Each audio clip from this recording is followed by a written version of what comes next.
Hi, this is Mark Arnold with yet another Fun Ideas podcast. And today we have a returning guest who's talked to us many times about people such as the Left Bank, the Beach Boys, the Cyrkle, and other groups. And he will talk about them and more today. Again, today is Dan Coston. How are you? Hey, Mark. Good to see you again. Glad to be back. Good. Well, a lot of things have been happening with all the various groups I mentioned and more. Because I think was it about 6 months to a year since you've been on hmm here. So I'll say February or March. Yeah. yeah, so it's always good to have an update about what projects you're working on, what's going on. Seems like people are going out touring again, which is good. Mhm.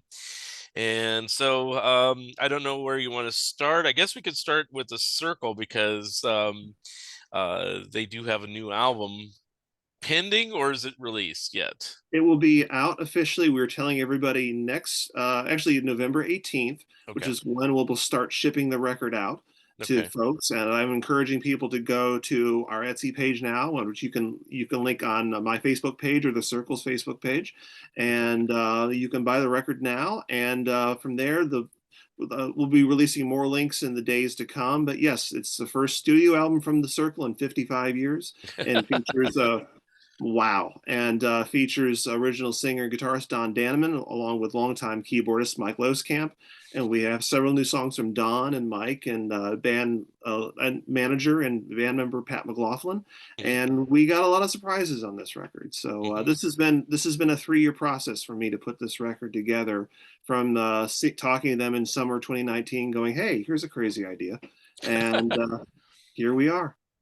And fortunately, you forwarded me an advanced copy so I could be knowledgeable about the songs. And of course, they do some remakes of their some of their original hits, but that's good too.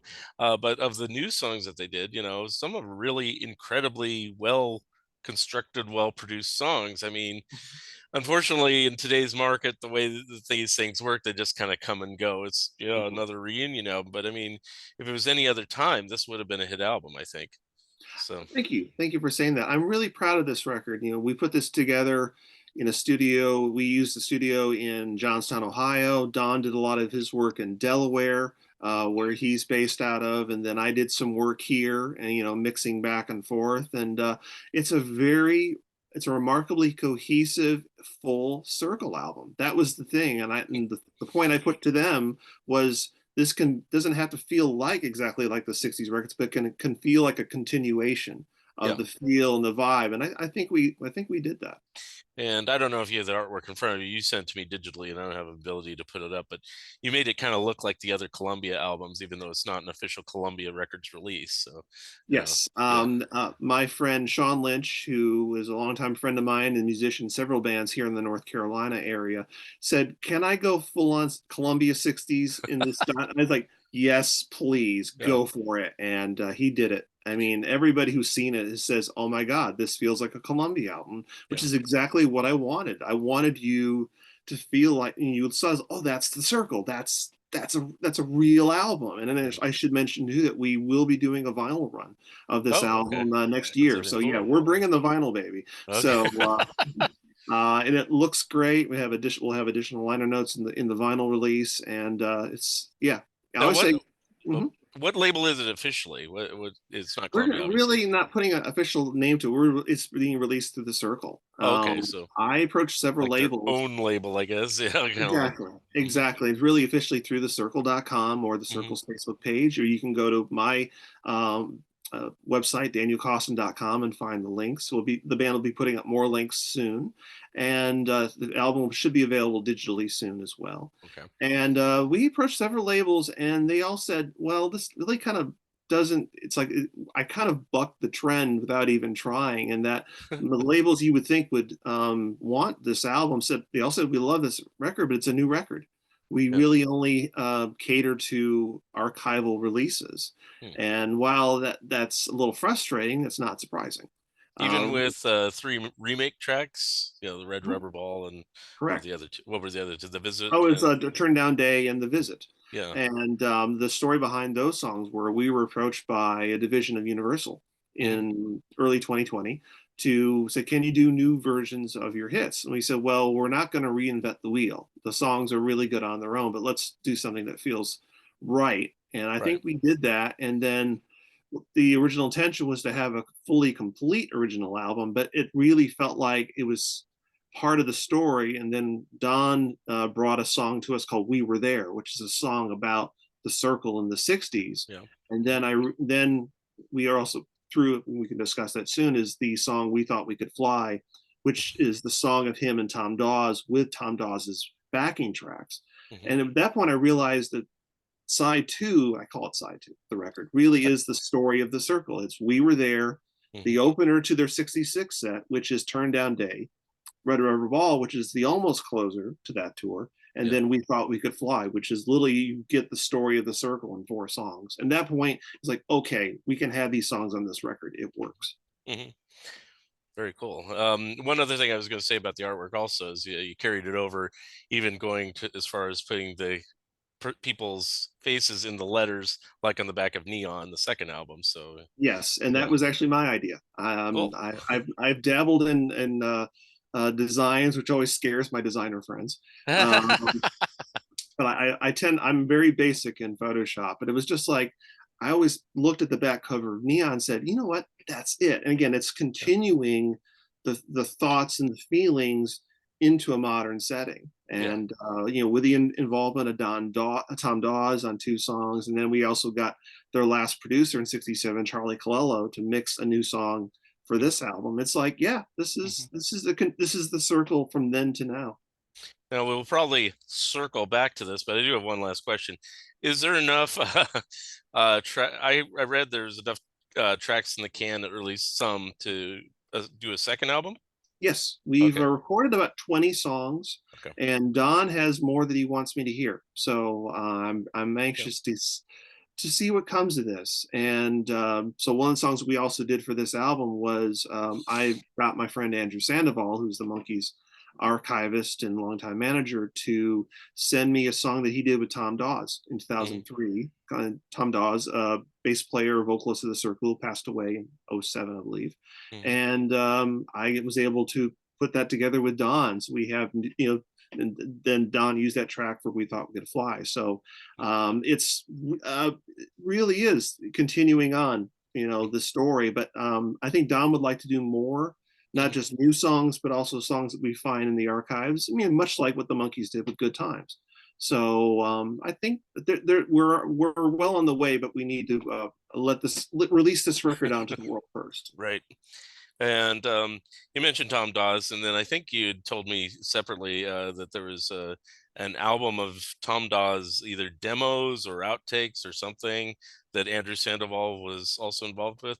Tell me a little bit Yes. about that one. So, Yeah, it just came out. It's called Elusive, the Tom Dawes Jingle Workshop. It is a mm, series of recordings that he made as a commercial jingle writer producer from 1968 to 1973. And Andrew curated it and put it together. He was friends with Tom. And he's also put a separate CD out of Tom's wife, Ginny Ripperton, mm, out. And both you can find through Modern Harmonic, which is a division of Sundays, mm. and I highly recommend it. On the CD, all the songs, it's like 54 songs. They all run together as like one long track.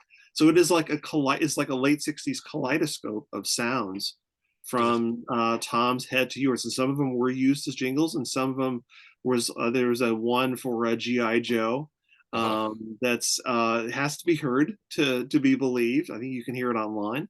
But yeah, it's I mean, that was the CD I was really happy to tell Don about and say, hey, by the way, you've never heard this. This is about to come out. Mhm. So I think Don's been enjoying that. I actually would love to see Andrew put together a collection of Don's recordings because Sure. Yeah. both, Tom famously created Plop Plop Fizz Fizz Yeah. and a lot of famous, and Don himself created a lot of jingles and things for other projects. The first time I actually ever heard Don's music, and I don't know if he knows this, was when he was part of the Great Space Coaster, which was a TV Oh show that yeah. ran in the '80s. I have the Great Space Coaster record here. Someday I will get you to sign that, Don. You're warned Did now. he sing on that or just compose on that? I He have just that album composed, too. composed and Oh, okay. produced. He's one of Okay. the producers. So, Okay. but I realized later on, I was like, oh, obviously I've heard Rubber Ball and Turned Out Day my whole life, but I was like, oh, Right. I was listening to Don's music as a kid and I didn't even know it. Well, even So the commercials. I mean, this is Tom's, but you mentioned the Alka-Seltzer one. Is that one on this album? It is not. Oh, I know. Well, you can, but there is the Uncola song, yeah. which is the song that I believe Tom wrote and the band performed, and they were very nicely each given a check for $10,000 after they won that contest because it was a national contest that Mhm. they won. At which point, Tom and Don said, "Hey, we're jingle writers," and went on to successful careers on their own. Yeah. Although I think if memory serves, years ago when they did the TV theme songs albums, I think they stuck that Alka-Seltzer one on there. So Did yes, yeah, it is so out if there. you're looking for So that, that's where it is. Anyway, yes, or it's it probably is on out YouTube there. as well. Yes. Anyway, so anything else left over from Tom at this point, or is that pretty much it for his? As much as we know of, I know some recordings that Tom made in the '70s. Now, whether or not I can get multi tracks of them is another matter. But it's I always have hope. It's much like the Left Bank project. I You know, know that there's more out there. It's just a matter of me finding it or finding the right people that have it or are willing to have me yeah. hear it. So is there So somebody sitting on it? You know, like in the case of like the Monkees, Chip Douglas had some stuff he was sitting on. It wasn't like he was hiding it; he just didn't have it accessible, and finally dug it out. Well, Things like like with Andrew's case with the Tom Dawsey, these are mostly from CDRs that Tom made for Andrew in the early oh, okay, 2000s. So sometimes you find somebody who was given a copy from the artist and they happen to hold on to their CD. I should mention actually that the 0102 tracks that are on the Left Bank Strangers on a Train CD that I co-produced, those came from CDs that was given to me by a collector in England hmm. who'd gotten them from Michael Brown. And I never admitted that I had them, and they were here in my desk for 20 years. And then now you can listen to them on YouTube. So there Yes. you go. Um, uh, just out of curiosity, I mean, I assume you keep in casual contact with Sandoval every Mhm. so often. I do. Has he heard any of these Circle tracks or anything that you've been working He's on? Was he's he? really excited about it. I'm not going to send him a link to the full album, but I've kept him updated not only on We Thought We Could Fly, but He Can Fly.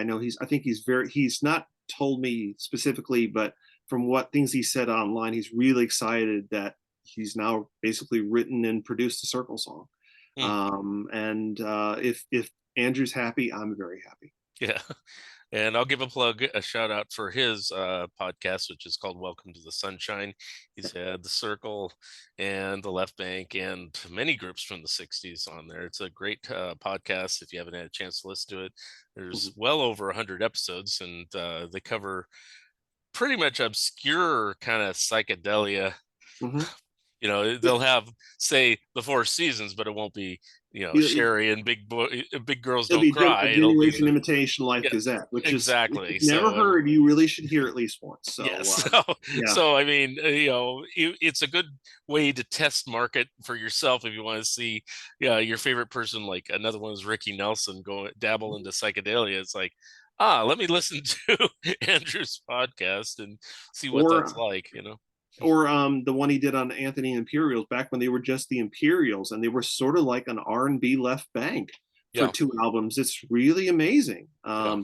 I will mention the Left Bank episode, which I think is episode number 25 of Come to the Sunshine. If Mm-hmm. you make sure you listen to that all the way through at the end, because the closing song is a song that Steve Martin Caro did in 1969, and I'd never realized that Andrew kind of let that slip out there, and that is the only known source for that recording. Oh, So when you find it, come back and talk to me, and I'll tell you the history behind it. Literally, when I was compiling songs for the Left Bank CD, I was going back listening to that show, and that came on. I literally fell off this chair.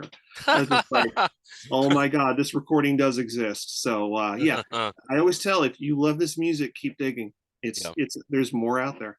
Yeah, I have an aside about that, but it's just funny that with his show, a lot of psychedelic songs are like made by one hit wonder groups that you go, who did that?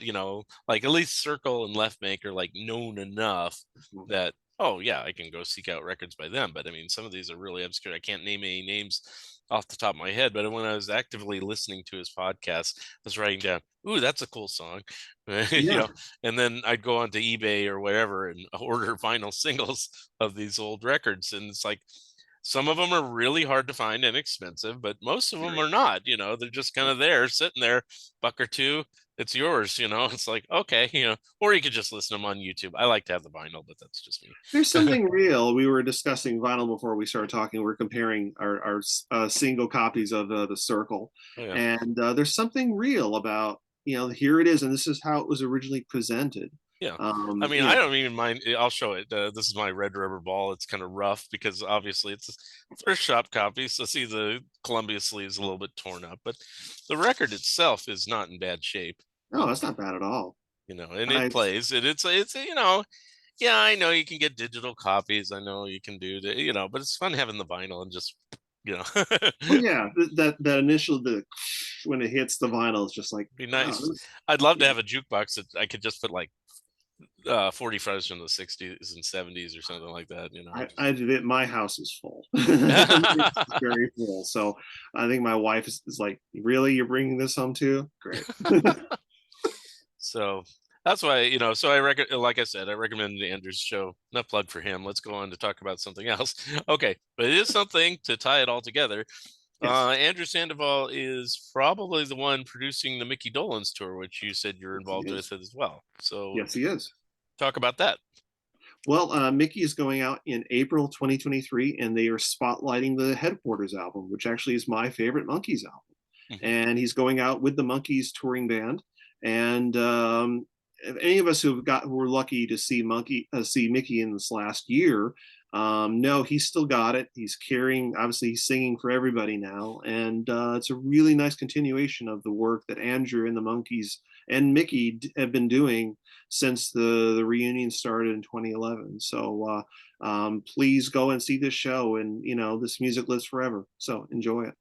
Now you mentioned Fab Fest. Is that where you saw him, or Actually, I'm one of the that FabFest is a Beatles festival that we do right? here in Charlotte every year. FabFestCharlotte.org. Thank you for asking. And I am one of the organizers of that. And about a year ago, the director said, "Do you know how to get in touch with Mickey Dolenz?" And I said, "Like, yeah," because I did a lot of the photos for the Monkees tours since 2012, and we were able to get Mickey here. And the director said, "Well, I'm busy, so you interview Mickey." And I will tell you that was wonderfully beautiful and surreal. Hmm. I only talked to Mickey on a few occasions. I generally don't bother him because he's busy getting ready for show, and I'm taking pictures. And we were about to walk on stage together, and he walks up and he goes, "Oh, hey, man," and fist bumps me. He recognized me on sight. I'm thinking, the 12-year-old in me is just dying at this moment with just delight. Circus boy. No. Or just watch. I'm of the generation that we saw those Monkeys marathons on MTV in the Right. '86 and went, "Oh, what's this?" And people still love, and I still love the show. But for me, from there, I got into the records. For me, what carries the Monkey stories, those songs, those Yeah. recordings, those records are so good.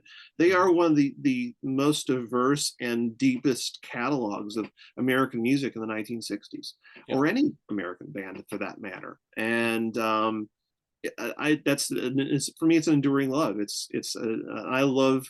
I've been lucky to photograph these tours the last 11, 12 years because it's my way of continuing the conversation that started with me discovering these records in Hmm. the 80s. Now, I've not delved into this deeper other than knowing about it, but maybe you have. If you haven't, that's fine. We'll just move on. But yeah, your favorite album, Headquarters, is coming out with yet another Super Expando Deluxo Boxo Seto. And Yeah, it says on the Rhino press release there's 69 unreleased tracks on it. I mean, do you know anything about any or all of those and what that? I have not heard that much. It's a conversation I love to have with Andrew. I know that there's more they found. Obviously, Andrew's still doing a lot of digging. Okay. I know that there's more that they have found from in between when they did the last box set to now. Yeah. So I think you may get more things we haven't heard. You may get more sections of things we haven't heard. Okay. I know one of the things that was missing was the multi-track mixes or having the original multi-tracks. I think more. I don't think all of them have been found, but I think more have been found. Okay. So yeah, Any completely new tracks to your knowledge, or that's the stuff I'm always interested in? I would like to see a track listing, to be honest. Yeah. I've heard that there's Okay. I more that haven't seen one, and I was wondering if you had, so you hadn't I either. have not yet. Andrew's on a very lengthy list of people I need to email, Yeah. and that is one of my questions. Like, Yeah. so track list, what's up with Mm. that? So And I think we'll all know together. But my understanding is they have been finding more. I mean, Chip had some interesting. things. I know Right. Mickey still has a lot of things that he's been.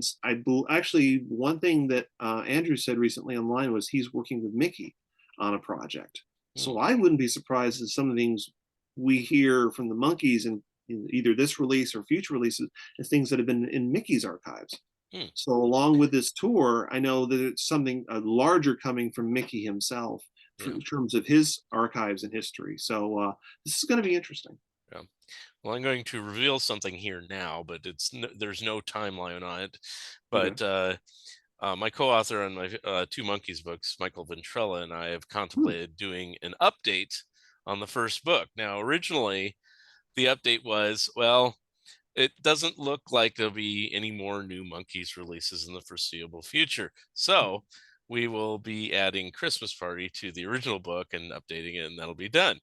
Well, I started doing that, and I realized, oh, since we did that original book, the More of the Monkeys Deluxo Boxo Seto came out, and so I had to add that information, update it too.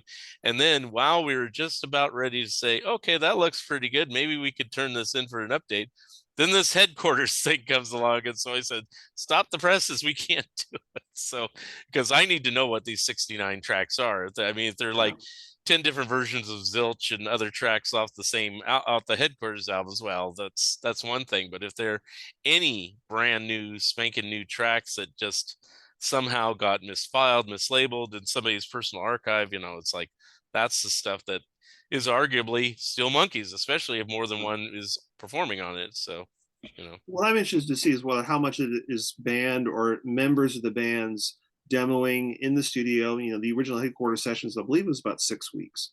yeah, So that obviously, and while they were filming the show, which is kind of amazing in retrospect. yeah.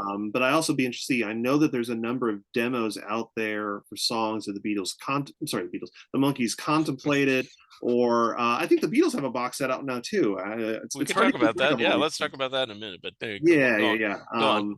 But I think so. It'll be interesting to see. You may not only hear monkey stuff, you may hear demos that they did or other people did for the monkeys, and that would I actually give a more complete picture of how they put that album together. So Yeah, I'm anxious to hear that.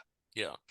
I might actually invest in it because my problem with the headquarters, as is all the versions they've put out, is it just seems like, okay, now I got the 2 disc version, then suddenly there's a 4 disc version, and suddenly there's the Rhino handmade version.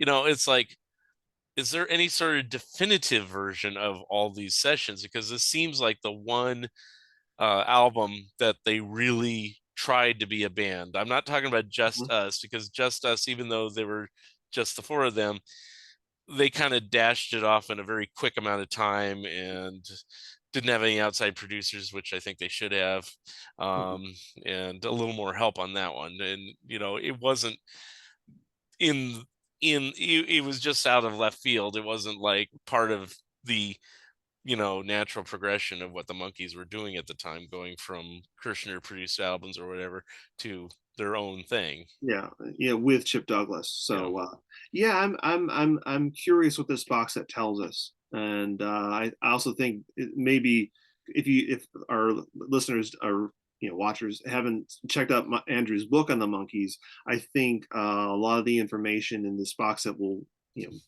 basically the book will be a companion I'd to hold it the up, but I recordings don't that want you to. hear. I don't want a hernia. So anyway, Yeah, yeah. If you need an additional pillar for your house, yes. if one, that book can keep your house sturdy for decades. So I have 2 books that are like I got in the last year, and they're very heavy. That's one of them, and the other one is, I don't know if you're an EC Comics fan. They produce Tales from the Crypt, Mad, of course, and things like that. But Grant Geisman, musician, is also a huge EC fan. Did a giant Taschen volume that's like oh, 200 wow, bucks, and the book is like, it's bigger. It dwarfs Andrew's book, so it's like, what am wow, I going to do with all this stuff? But it has both books have tons of information, so it's not like you could just say, picture book tossed. It's like, Yeah. eh. I wrote Andrew after that book came out. I said, "Man, you didn't just create a coffee table book; you created a coffee table." So Yes, I was gonna say that once you started.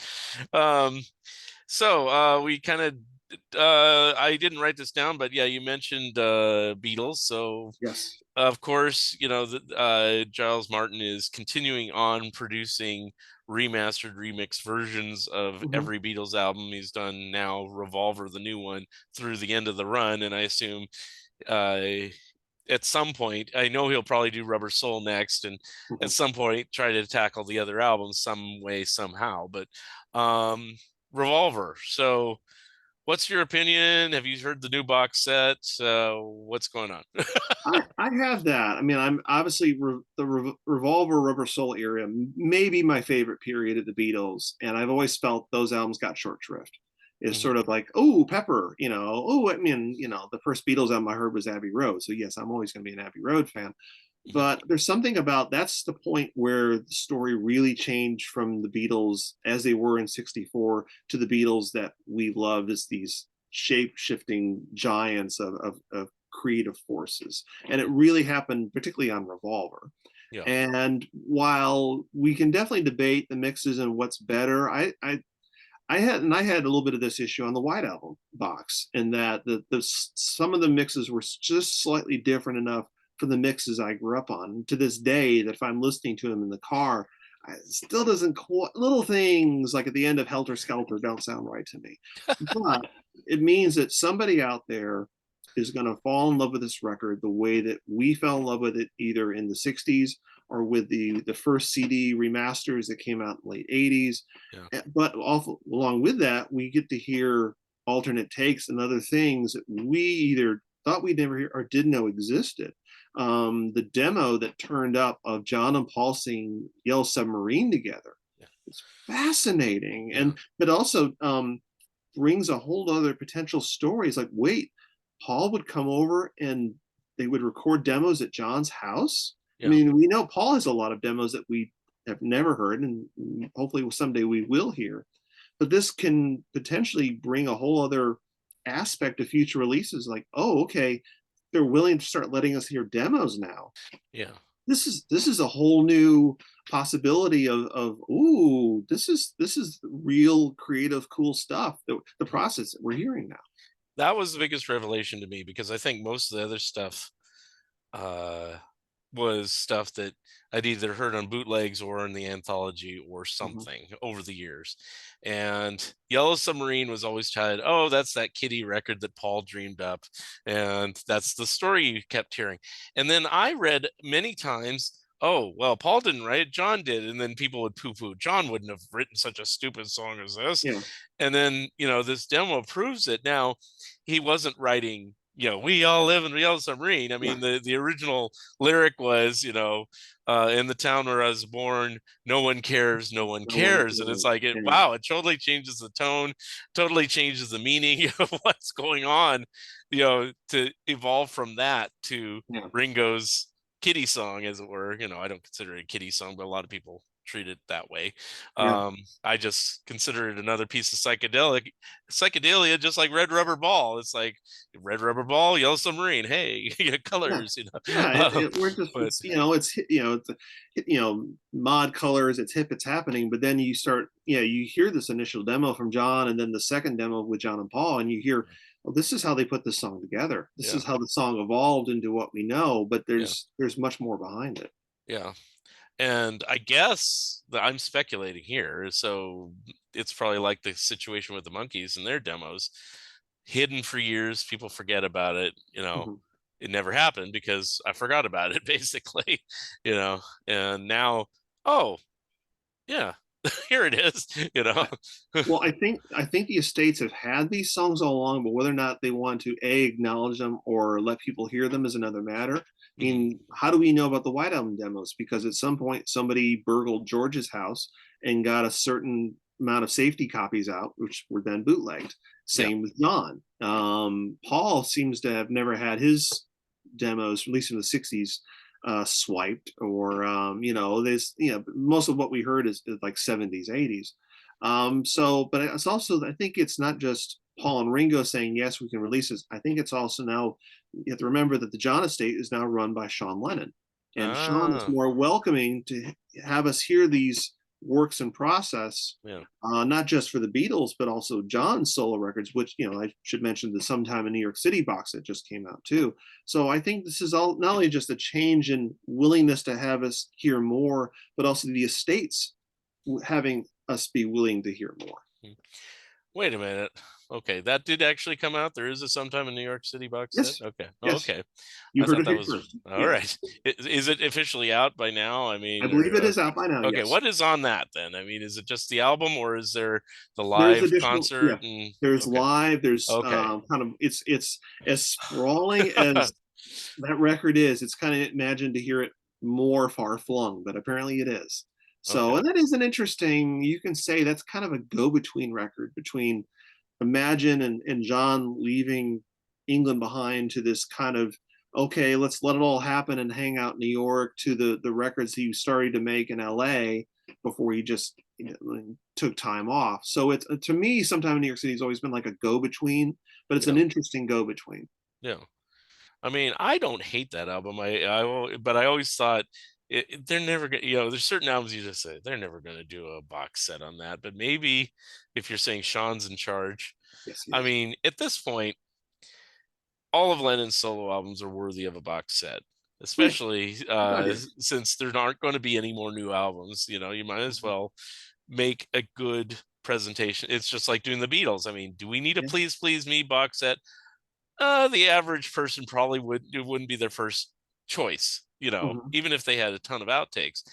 But in the grand scheme of things, you're not going to get any more major Beatle releases unless they start releasing every concert and stuff like that. So you might as well make deluxe editions of everything that they did do, especially in their Mhm. lifetime. So, Mhm. even if Sometime in New York City drops the N word, and even if it's has Yoko's singing on it, if some people don't call it singing, I have no problem with her. But Mhm. or even the third and fourth sides, which is there's some real screaming on it, with some of Yeah. that Zappa material, but It's it's like, is it worthy? Well, maybe not in 1972, but at this point, yeah. considering how everything's changed, yeah, it's worthy of appraisal just as much as Imagine or John Lennon Plastic Ono Band, I would think. So, Mhm.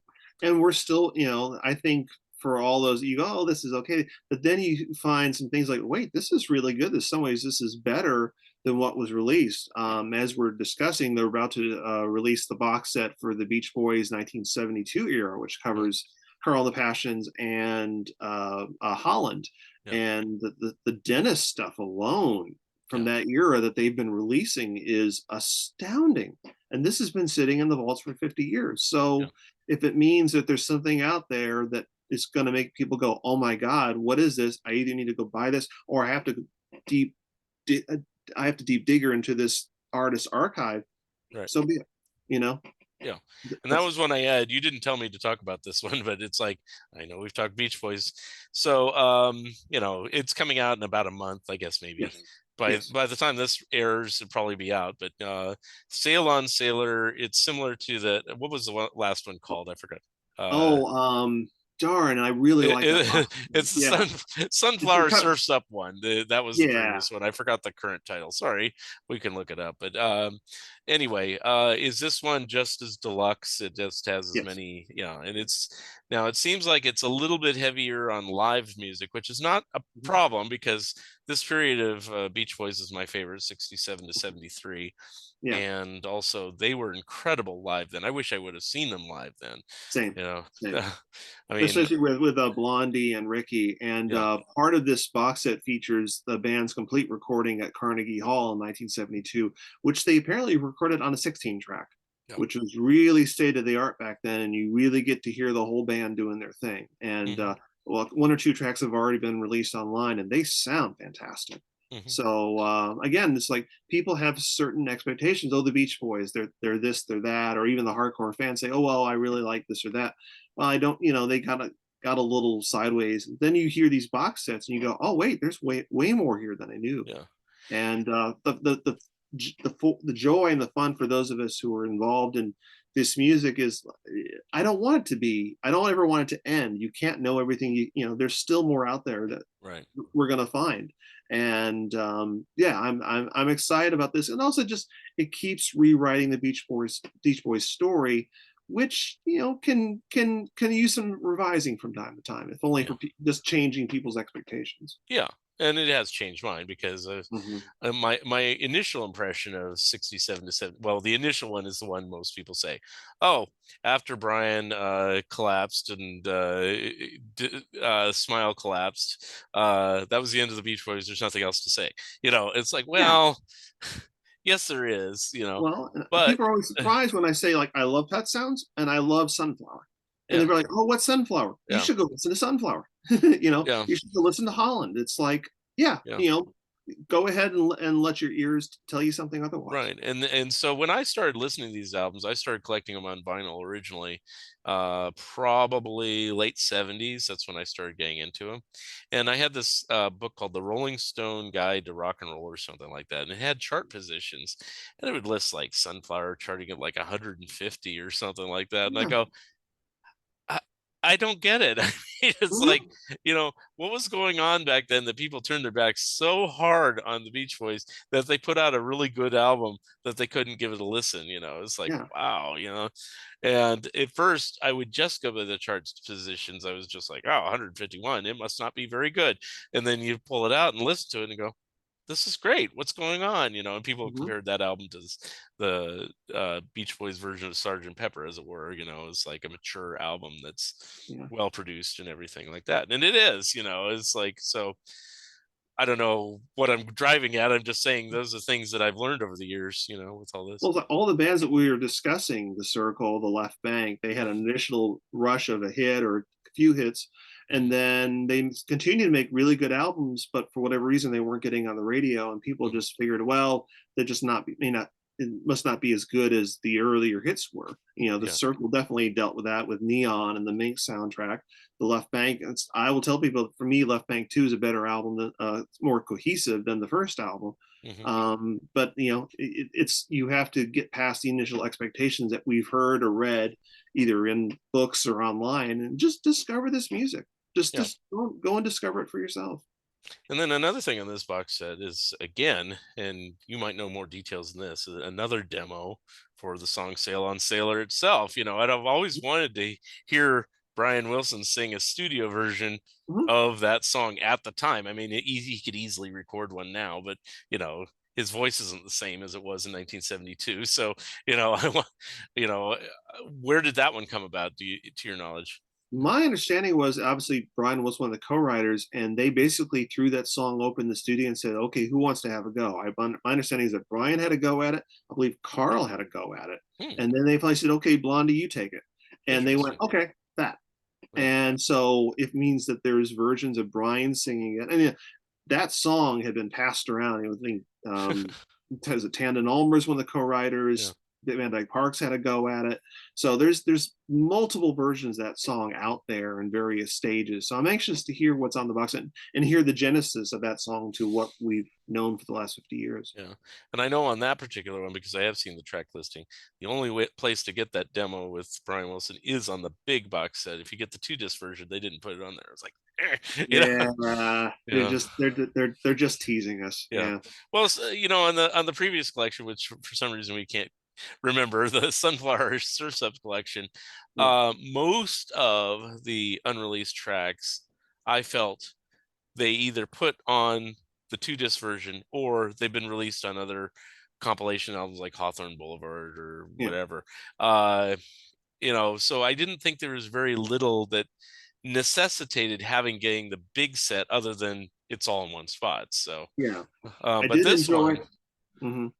Yeah, I'm anxious to hear for me, like the little bits, the best thing of the box set was like that live version of Susie Cincinnati, yeah, which the Beach Boys did with Chicago, yeah, and like I think it was actually '76, but yeah, it's like hearing that live. It's like, oh man, yeah. why wasn't this a staple of every show? So yeah, Right. So now this Sail on Sailor, I'm probably going to go for the big one. I'll still get the small one. It's fun. Like even on Revolver, I'll get the big deluxo set, but I always Yeah. get the 2 disc version too because I always like, well, let's see what they considered highlights, you know. And it was fun for the 2 disc version for Abbey Road and Sergeant Pepper because they'd have alternate takes of every track in the same playing order. So it was like a wonky Sergeant Pepper or a wonky Abbey Yeah. Road, you know. I kind of like that, you know, Well, instead it's of a having classic. 12 versions of Andrew Bird Can Sing in a row or something like that, you know. So, Going back to one of the things on the Revolver box that I really was thrilled to finally hear a clean copy of was the original speed that they recorded Rain oh yeah, in. yeah, That's breakneck. That's just astounding. And but okay, we're going to record it at this speed, and then we're going to slow it down. You yeah, know, in on tape. It's just like, oh my yeah. god, that's amazing. Yeah. Oh, I wanted to say something more about Revolver. It's just for me being a fan for so long. I think it's only about now I'm finally gotten accustomed to having Dr. Robert, I'm Only Sleeping, and Andrew Bird Can Sing as part of Revolver because for the longest time they always seemed out of place, even though that's where they're supposed to be. You know, because isn't because yeah, in Capital put them as part of Yesterday and Today, and right? actually mixes on those on Yesterday are different than what's on well eventually came out in England on Revolver because Yeah, they had to rush mix those to get them on the Capital release. right. It's So crazy. yeah, to this day, even that's I mean not just that they're on the record, but even the mixes sound a little different to Yeah, me because yeah. I grew up with that original And Capital that might be LP. why I didn't even think about that. That Yeah. might be why it's like they don't fit. They don't fit, you know, and they're supposed to be there. You know, it doesn't fit on Yesterday and Today. That's really what it's supposed to be. But Mhm. you know, I gotten used to it over there. You know, but you know, I get it. You know, Well, uh, as Americans, we did grow up, even at my age. I grew up with the American releases, you know, and mhm. I came to a realization a couple years ago that the Rubber Soul version that Brian Wilson fell in love with was the American version of Rubber Yeah, Soul, which is actually Help and Rubber Soul, which allowed it to sound more folky slash country.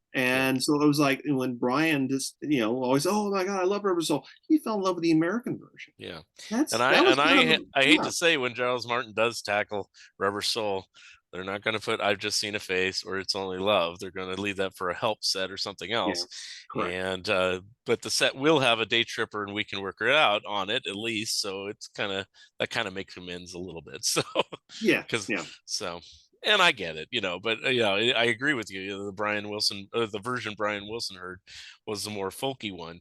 That Mhm. album always is, you know, when it starts off with Drive My Car, it's like, why is this here? This is the wrong song. It's not supposed to be this hard rock and beep beep. Yeah, it's supposed to be a folky album. That was Yeah. supposed to be what we were listening to, and that's what Capitol in America made, you know. I've Uh, been my friend only my friends will enjoy this, but I've been threatening to do a Dave Dexter mix of the Cyrkle album. Just throw the coal mine open and just let it go wide and just you know like bathe it all in reverb. So it could happen. Dave Dex. That should become terminology. Can you Dave Dexterize that for me, Yeah, please? can you Dave Dexterize this? Yeah. So I will yeah, say this. Let me ask you this. I'll say mine first because what is your favorite Dave Dexter version of a Beatles song that you grew up with, and then when you heard the real version, you know, huh. For me, it's "She's a Woman." I love the Dave yeah, Dexter versions, all boom, boom. You know, yeah, it's all with a heavy echo. You know, yeah. and then when I heard the real one, I was like, "Hey, this isn't very Yeah, it sounds more like good." that or She Loves You. Because Yeah. yeah, Okay. the initial drums, it's just like, whoa, this is like them in a stadium. It just has that, you Yeah. know, huge reverb sound. So yes, Okay. yes. So when I did my compilation, I did a compilation, and I advise you to do it if you want to. Okay. It's nowadays people say, "Well, I got Spotify, I got this, I can just put everything on it." Yeah, I know.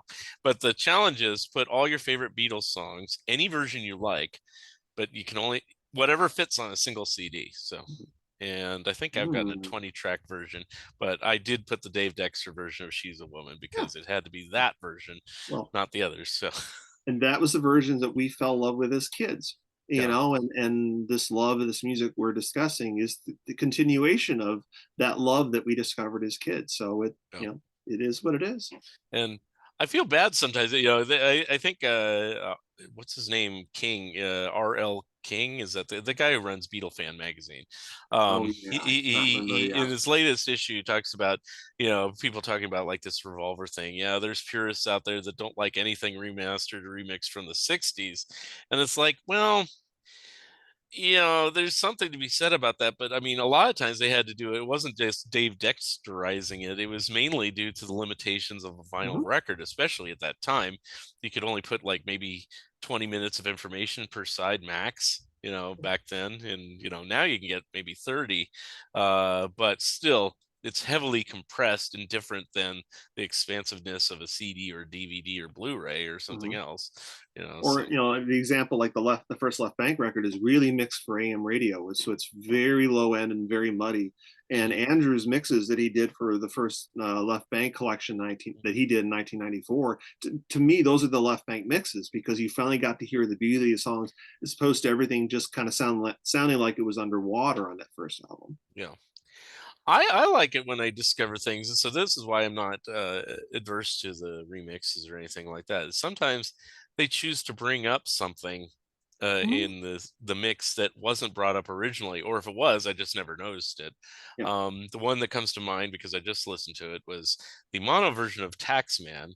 If you want to hear the proverbial more cowbell, it's there. So Yeah. you hear a heavy duty donk donk donk donk donk, which on the stereo versions not so much. Is Yeah, it's it not so prominent, you kind of know. got separated out in stereo, but in mono, it's definitely there. And you have to remember that Yeah, originally the Beatles thought mono was the definitive yeah. versions of those songs, and stereo was just what the engineers cut together a day or Mm. two later. So it is interesting how we view as what is definitive now. Now I've kind of followed some of these documentaries of Giles Martin, but you probably, as a producer yourself, would kind of know a little bit more. I'm just a novice at stuff like this. Um, Obviously we had, let's just go for CD mixes. So obviously Mhm. we had the 1987 mixes, which essentially, with some exceptions, was vinyl to, vinyl to CD, and that was pretty much what we had for like 20 years. And then finally in 2009, they finally got a clue that, oh, we should remaster these, especially since everybody else, including the Rolling Stones and Yoko Ono and everybody else, has been remastered.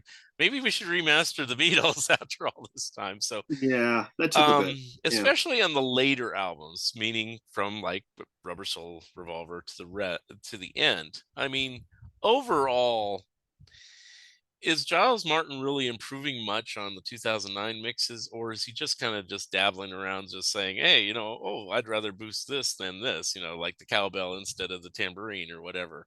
Um, I think what's your he's take good. on it? I think being, of course, who he is, the son of George Martin, I think he's a good steward for that. A lot of these projects do come together when these get, okay, it's mixed by this guy, and you may disagree with his mixes, but he Yeah. is the guy that the label and Apple and the Beatles say, okay, he's the one who's going to see this forward. So he's a good leader for this. Mhm. You might, it's hard for me to say that he's made the mixes better, Mhm. but I think that is open debate. And as Hank Jr. once said, it all depends on who you're drinking with. But if it means that we get to hear little things and we get to hear a more complete collection, like we're hearing these box sets, so be it. Part Yeah. of why we haven't heard this sooner from someone like the Beatles is A, they didn't want to touch it, and B, George Martin didn't want to be the one to go back and redo everything. And Yeah. it's sort of like, how did Get Back to come together? Because someone like Peter Jackson said, I want to tackle this. Yeah. And these projects do come together when somebody is willing, who has the gravitas and has the name power to say, okay, I'm going to do this, but I'm going to try to do it right. Mhm. So, these projects, whether it's everybody needs somebody who can say, okay, I'm going to take this ball and run with it, and people respect him to do with that. I mean, the reason why I don't think we heard a lot of other things like this with the Beatles before, because there wasn't that person, and the surviving Beatles and their estates could not agree on that person. Mhm. So, we can debate what Peter has, obviously what Peter did with Get Back is a revelation, because there was so much that we didn't know existed that now we know it did, and it fills in a whole lot much clearer picture. but at the same time, these things are happening because someone like Giles is in the place to do that, and he has the Beatles and their estates behind them. So you kind of have to take it one hand with the other. Is Right. but at least they are happening. Yeah. They do exist now, which in the long run is better. Yeah. Going back to the Beach Boys, I mean, it's obvious the Beatles one. I'm sure the inevitable next one is Rubber Soul. So I can't see him just jumping to Please Please Me and going up the thing. But No. uh, And now, especially, they really do need a year or two to promote, and that's what yeah, Capital and Apple wants. So yeah, I think it's going to be Rubber Soul. okay, I'm going to be this is going to be a pure pipe dream, but I would love to see them pair Please Me with a cleaned up version of the Star Club. I mean, ooh, wouldn't you love to hear the Beatles live in 1962, December 1962, and then you hear them in the studio within 6 weeks, yeah, couple of months? I mean, that would be the most clear picture of where the Beatles were from becoming this yeah, road hard um, to, club band to yeah, being the Beatles. yeah. So will that happen? I don't know, but Actually, yeah. yeah, I wasn't planning to talk about Please Please Me, but that actually brings up an interesting point. Please Please Me, and let's say with the Beatles, let's say if they do a '63 compilation instead of sticking strictly album title wise or whatever, Mhm, but um if they could do something, because I've always clamored for this. They of course they had the Hollywood Bowl album, but mhm, there's a zillion live versions out there. Granted, a lot of them are the same track over and over, but a zillion live versions out there that are of various audio quality, that if somebody could come up with like the definitive live album of the Beatles performing in 1963 or something to go along with. So instead of having take two of I Want to Hold Your Hand or take three of yeah. I Saw Her Standing There or whatever, it's welcome to have that too, but to have additional material that wasn't ever considered for release because of bootleg or whatever. I don't know if that is a possibility, or if there's no money to be made for them on it, you know. I think it's finding people, and I know that there's a number of Yeah. recordings out there that the public at large have not heard yet from 63 all the way to 66. And I know that I have some friends who are working on a larger collection of that. Would they be willing to partner? Would Capital be willing to partner with them to give? I certainly would love that because, yes, we love these albums, but it was the Beatles on stage in 1963 that conquered the world. Because So, to me, if there's a hesitancy for anything, Please Please Me with the Beatles, Hard Day's Night, um, Beatles for Sale, and Help. If there's a hesitancy because those aren't considered the classic albums, or they're the UK versions, and then what do you do with the American ones or whatever, you know? So you discard UK, you discard US, and you're just covering years. And so you do a '63 set. This is what was happening with the Beatles in '63, yeah. and even going as far as having a video with it, with the best live performances or best interview performances, or making like an expanded version of, say, anthology, where they had little bits from Morecambe and Wise, little bits from this show and that, Mhm. instead having the complete performances of things if they cut them short or whatever like that, and probably have been remastered since the 1990s or found in better condition. uh, I don't know if anybody would ever listen to this and hear that and say, but that would be the direction I would take, instead of just Yeah. doing album necessarily. Yeah, because the Beatles in 1963 is the growth and the power Yeah, that the music had is amazing. There are some TV performances out there, and the end of '62, they're still doing some other guy on a couple British TV shows. By the end of the '63, they're in Sweden. Just an amazing live recording they made there. There's them on Drop In. There's you suddenly this is a band that is just getting larger and stronger yeah, by every week, yeah. despite all the things that are happening around them. So yeah, I would not be adverse to that. Yeah. Now, the original question I was going to say before I dabbled onto that is back to the Beach Boys. So, and you'll have to fill in my history here. Beach Boys had a couple traumatic events happen in 1973. Murray died, even though he wasn't really involved in it, still the father. Hmm. And I believe, if I'm wrong, correct me, their contract with Reprise was up. Yeah. Okay. Now, I know that they were working on at least a Christmas album for 74, and then the Endless Summer compilation from Capitol came out and it kind of messed things up. Is that what happened? Or what Yeah. happened? What happened for the Beach Boys after Holland and before, let's say, 15 Big Ones? What that area is a little bit gray for me. And it's leading up to, can we get a box set from that era now? What was unreleased and everything. So go ahead. That would be interesting because there's a couple of things, that yeah, they do they're sort of in between record labels. They do Beach Boys live. Ricky and Blondie leave the band, so they're really kind of at that point. They're kind of this is us. This is now we're we've got the long hair. We're going to try to keep continuing and creating new things. I've heard about the Christmas record, and then I mean it is amazing that End of the Summer changed the band's story and trajectory so much because it really was kind of like, well, we've got this thing in the vault. Let's throw it out there and see if there's anybody interested. This 50s thing, this revival's been happening. Maybe people would dig the early 60s, and it just blows up. And Mhm. then you couple that with the Beach Boys then going on tour with Chicago, where suddenly they're filling stadiums.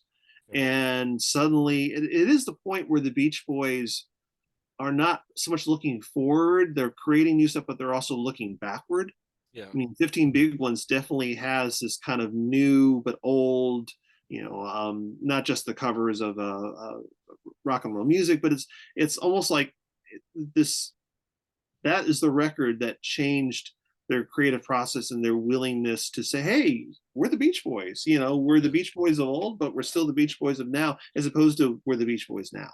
Yeah. And I know that there's a lot of stuff out there that was a very it was a very busy, disjointed time. They were on the road a lot from Mm. 74 to 75. So I know that there's a lot out there.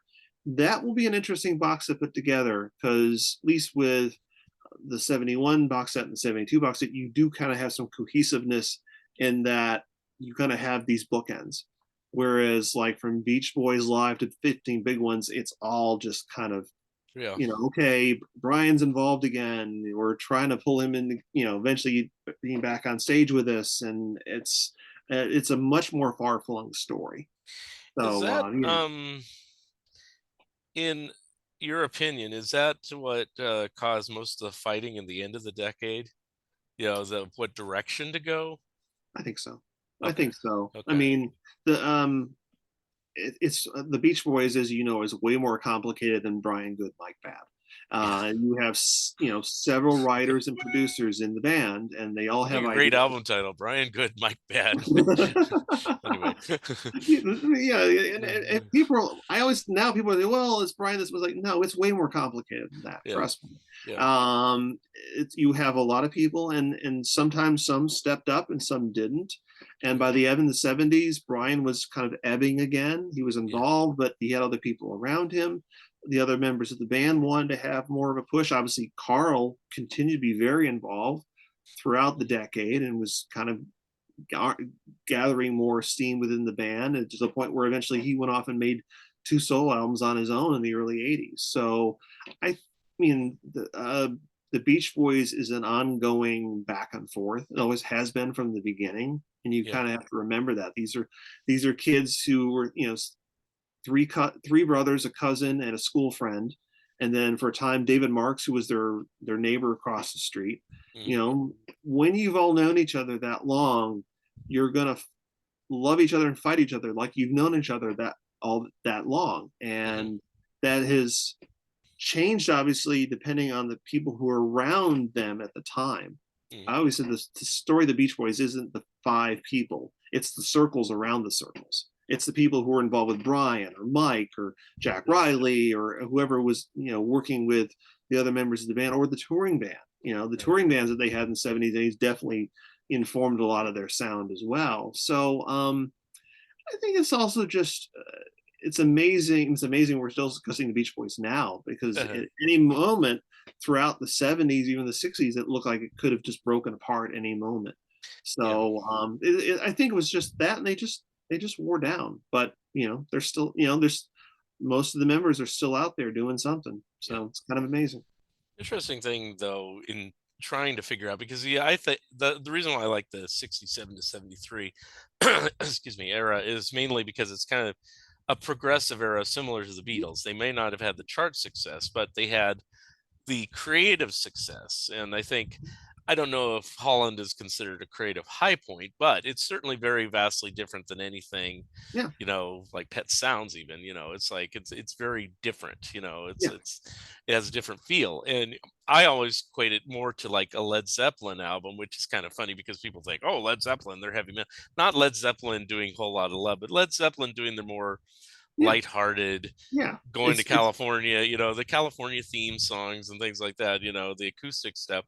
Very similar to what was going on, but Houses of the Holy went whoop, and Holland went kind of, yeah, yeah, just uh, different people went different places. Let's say that. yes. Yeah. But it'd be interesting to see if they continue down that path. It seems like they tried to. I mean, if you just Hmm.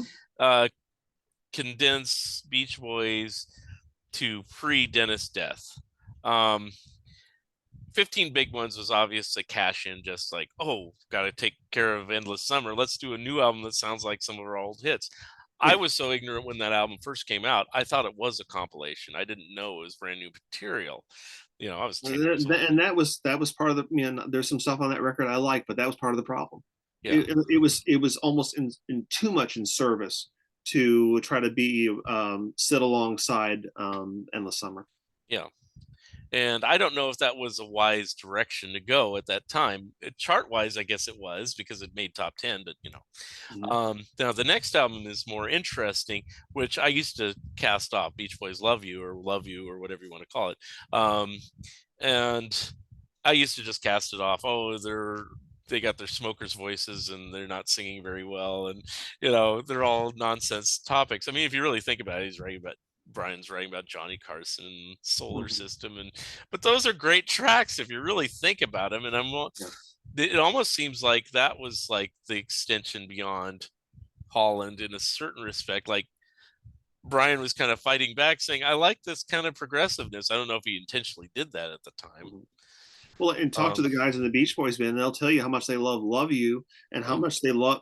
Brian really got into kind of this bass Moog synthesizer yeah, sound, and it makes those records very distinctive. yeah, Um, the dichotomy of the Beach Boys is that here's this band that is one of the biggest selling records artists in American history. But yeah. too often, a lot of their records, the more interesting records, were ones that didn't sell or didn't Right, sell as much right. as Fun, or this and that. And when you've had that much success, you want them all to be up there, but Of sometimes you course, have to yeah, say it's just not going to get there. But I'm going to be more in service to the songs. yeah, And I think while they've wanted to do, they definitely are trying to do that, be in service in the songs. You definitely hear that on this upcoming box set. It just doesn't always mean it's going to sell as much as previous singles. yeah, And while you may say take pride in that personally, you have a lot of people around you saying you need to get a hit single on the radio again. yeah, So. yeah. Um, and then just to cap off the rest of the '70s in MIU, that's Mhm. kind of a mistake. I mean, there are some moments on it, but it's almost like outtakes of 15 Big Ones, which is not saying a positive thing. Well, Um, remember, Brian was very back and forth through yeah, into the end of the '70s. yeah, He was touring, he wasn't touring, he was involved, he wasn't involved. And Bruce Johnson gets involved in the band again, and there was that was it. Definitely was not the cohesive group that they had in the early '70s. And mhm, again, that was a mixture of things. It's just where they were.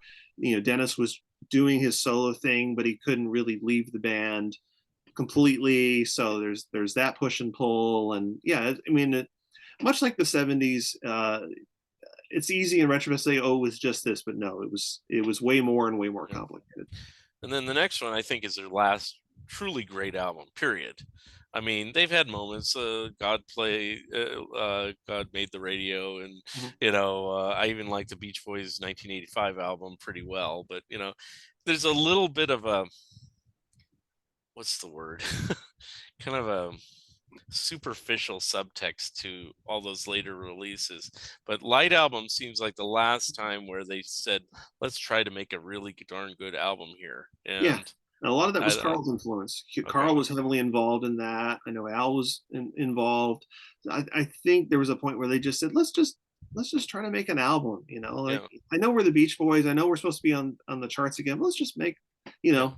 So And it was certainly the first time I ever heard a brand new track by them, barring rock and roll music, of that they wrote. yeah, Good yeah, timing. I actually heard Good Timing on the radio a lot. So I'm like, oh, and Here Comes the Night, less so, but because everybody's having the yeah. disco backlash and stuff like that. But And that was Bruce yeah, Johnson's doing. yeah, I've never had the heart to bring that up to Bruce, but I'll put that one at his feet. So, yeah, but he really believed in that. He said, "Oh, this is going to push you guys into the future. yeah, yeah. Being all hip with the Utes." I, Sometimes it is that. Yeah, yes, we want to be back on the charts, and like we want everybody to dig us, but sometimes the music takes you somewhere else. And yeah, again, the best songs on that record are the ones that maybe weren't intended to be big hit singles, but they're right. just good songs. Yeah, just pleasant stuff like Sumahama or Yeah. Lady Linda or whatever, just you know. Now, I will say this about Here Comes the Night. um 40 years on, or whatever we're at, 40 plus years on, that's not a bad track. I mean, it's like, obviously I think I prefer the Wild Honey original version, but I mean, if you're going to take something and make a discofied version, extend it to 10 minutes, it's actually a kind of a clever idea. I think what the fans reacted to was the idea of them doing it, as opposed to Yeah. the song itself. It Hmm. was just oh God, even the Beach Boys are doing a disco song. So Yeah. and by 1979, if they put uh, that record out in 78, the response may have been different. By yeah. 79, a lot Yeah. of people were not And happy. the group, and you mentioned them earlier, that did the exact same thing, although they did it with a brand new song, was Chicago. Yes. Chicago 13 came out in 79, and the song Street Player at the time was, you know, and then but now, it's been sampled in various records. My new favorite group, I advise you and everyone watching or listening, check out Leonid and Friends on YouTube if you haven't done so. I just discovered them. They do covers of like Chicago and Blood, Sweat, and Tears, and Oh wow. The Odds of March Vehicle, and Earth, Wind, and Fire stuff. So they do incredible version of their version of Got to Get You Into My Life. And it's just all fun stuff. Just look it up on YouTube. They do it shows them performing all these songs, not live in front of an audience, just live in the studio. And they're Wow. um I'll say this as an aside, and then I'll get back to what I was trying to say. Their version of Make Me Smile is actually better than Chicago's original version, because I always felt the original Chicago version was kind of muddy in the mix. So it Yeah. kind of sounds like It's a bit AM it's radio. Yeah. yeah, and I Yeah. don't know why that is, or if that can be fixed, but the Leonid and Friends version, since their singing voice is very similar too, it sounds like, wow, they cleaned it up. Yeah.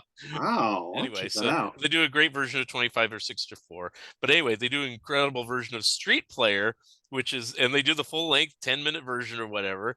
And, Wow. it's like, these guys are really good. And this is a funny story. So I go, I wonder if they ever play in the United States. It's been the pandemic, da, da, da, and I'm in Oregon. This is when I looked it up. It was the end of October, and I look in their tour dates. They had just played the night before in Portland, Oregon. I go, I Oh. could have seen them, you know. Ah. So they will probably come back. It's just that, Yeah. it's like, Oh it's yeah. You just got to the rock that out. timing. If I had known 2 days earlier, I would have made it up there. I would have gone. Ah. But yeah, check them out Oh. on YouTube. They're very good. Leonid and Friends. Okay. And they're Russian and Ukrainian, and so I guess it's kind of timely. It wasn't really meant to be, but they just love the American music. So anyway, Well, with all the to them, brass. I always fascinating for me people like from like Europe and Japan, like they just because this is otherworldly to them because it's a whole other country, they Yeah, just view it differently and they get deep into it. I mentioned the Hot Sugar Band, which is from France, and they nail the Billie Holiday jazz sound yeah, I've heard of of the them. 30s, Yeah. 40s, and 50s, and it's just Hmm. like they're from France. But man, I mean, Yeah. including the vocals who just nails all the Billie Holiday parts. It's Hmm. you know, if it's there, it's there. Okay. Well, we're got a couple more things to talk about. Yeah. We've gone over an hour, but I want to mention them before, because you gave me little clues of what to talk about. So What about the left bank? You mentioned them earlier in the show. We did a whole show on them earlier this year, last year or something. And what any updates with them touring or anything or Record is album still wise? out. I would like to do more with the estates. I've been talking again to Yvonne, Michael Brown's wife, and their kids about something down the road.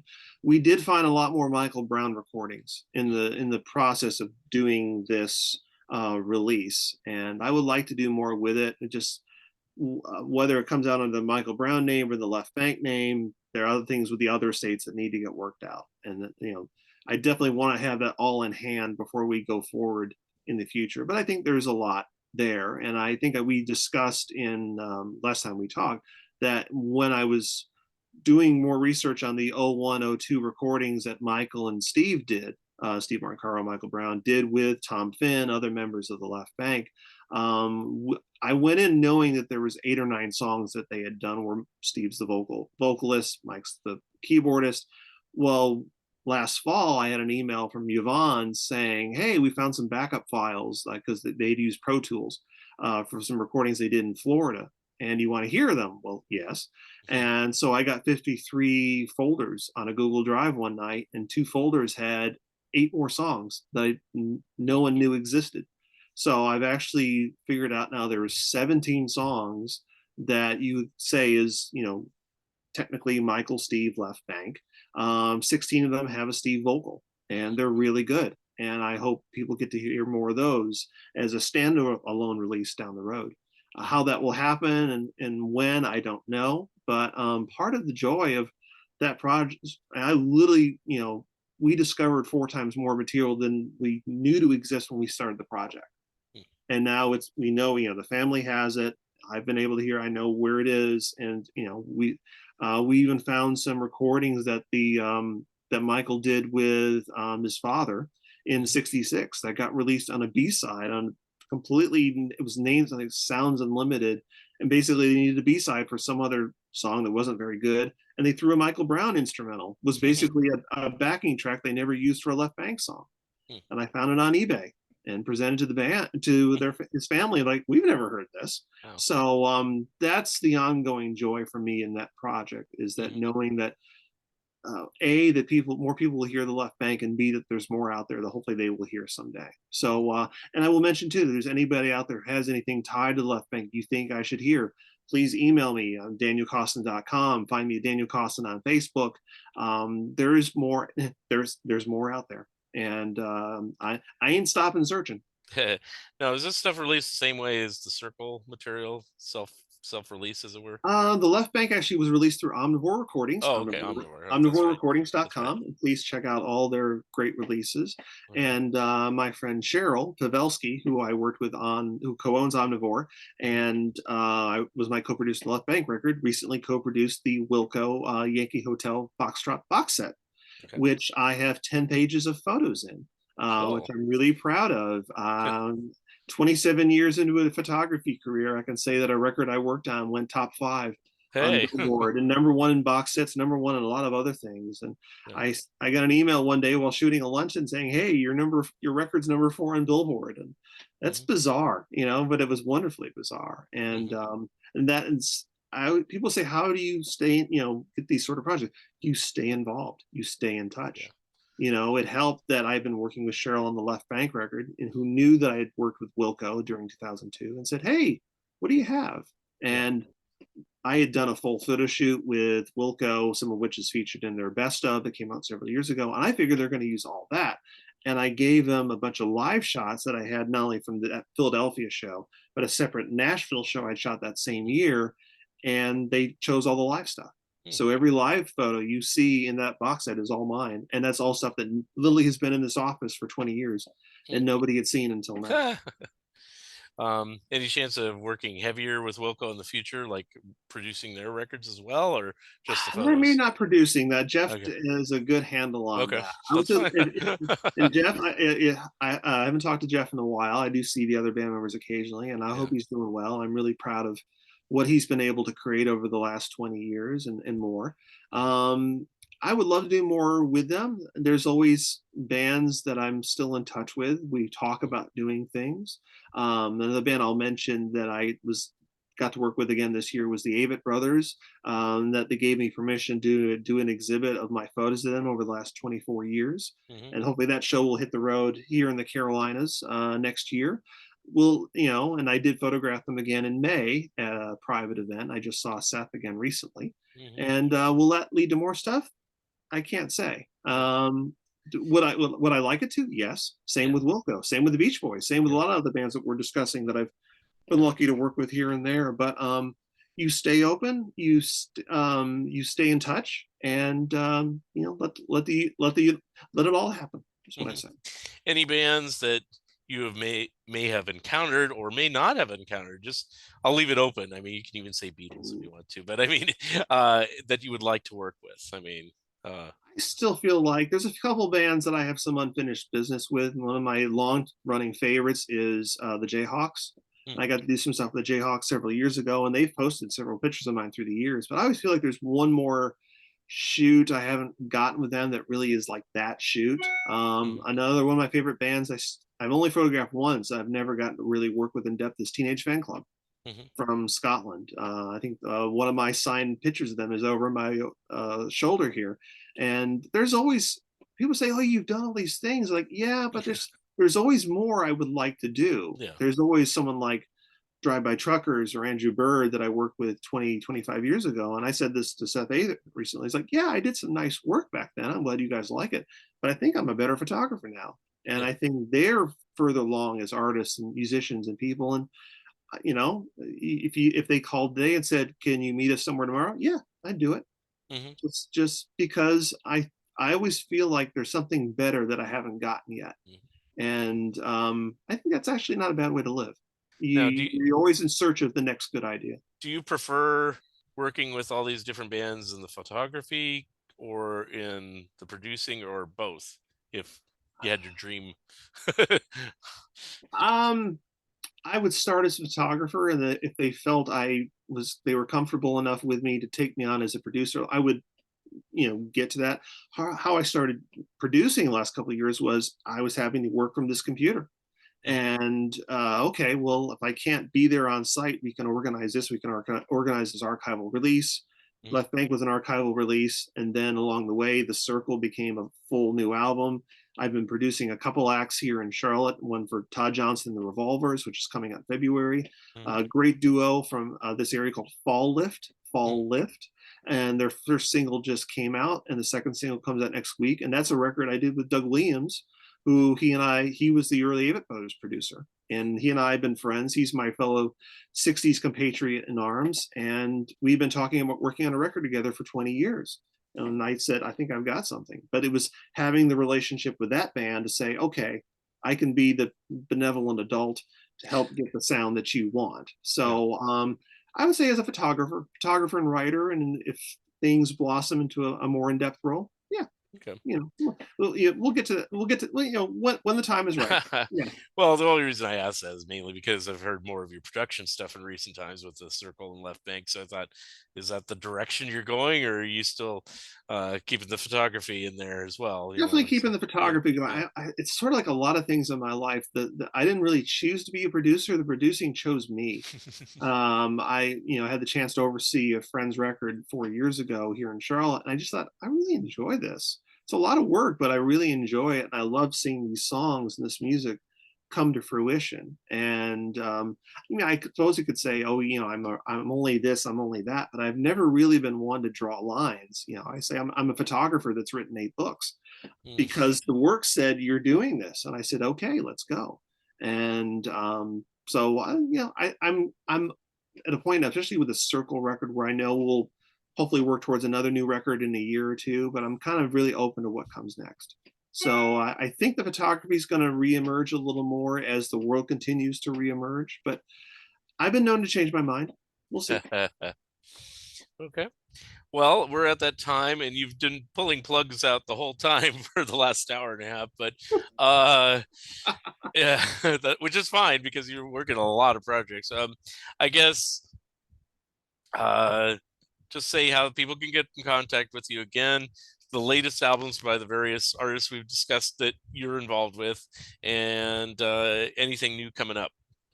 Yes, definitely come to danielcoston.com. This is my ongoing blog. You can email me through that site. You can email me through my Facebook page. It's just Daniel Coston. You can definitely find me through the Cyrkle's Facebook page and a lot of other projects I'm involved with. Instagram, Daniel Coston Photos, at Daniel Coston, Coston, like Boston with a C, Daniel Coston Photos. And I'm sort of on Twitter occasionally, but hit me up there too. And uh, for the projects I was just mentioning, definitely the Cyrkle.com, but you can also go to find the Etsy page and my Facebook page and my on danielcoston.com, or you can email the Cyrkle through their Facebook page. Get this new record. I hope you enjoy it. The Left Bank record is available through omnivorerecordings.com, and then look up the band's Fall Lift, one word, Fall Lift, and then Todd Johnson and the Revolvers. Todd, that record is a series of EPs we're doing, which is the first EP straight up rock and roll. The next two EPs are going to be a little different. I'm really excited about those projects. And then I've got one autobiography on Maurice Williams that I did a while back that I really hope to get released somewhere soon. And then I have an autobiography of my own crazy life as a photographer that Cool. I'm really going to try to finish soon and get out there. You know, but the story's been ongoing. I really could have finished that book 2 years ago, but all these things we've been discussing for the last hour wouldn't have been in there. So I'm kind of glad I've left that book to finish hopefully soon. So, but yeah, email me and find me online. So yeah, All right, sounds good. Well, always a pleasure having you on the show, Daniel, yeah, and good to see you again. very knowledgeable about stuff, and always answer my questions, even if you don't always know the answer. Usually you do, though.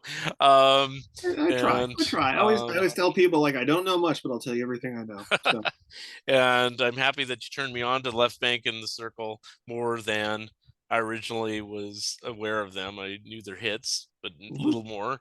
And now I go, wow, these are great bands to to reckon with, I guess, is for lack of a better term, and Well, deserve more attention than they get.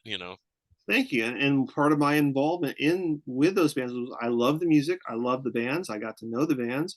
And even before I met the Left Bank or the Cyrkle, I always felt like there was something incomplete about their stories. There was Yeah, something about, well, why didn't or what if they got to make that one more record? What if right. Columbia given the Cyrkle 3 more months to make that album they were working on when they broke up?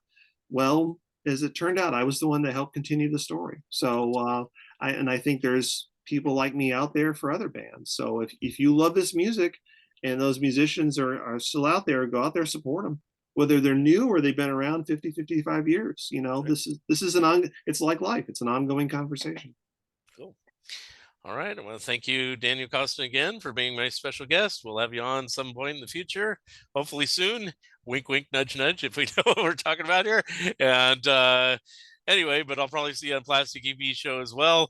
And but that wraps it up for another episode of Fun Ideas Podcast. And we will see you next time. Look forward to it.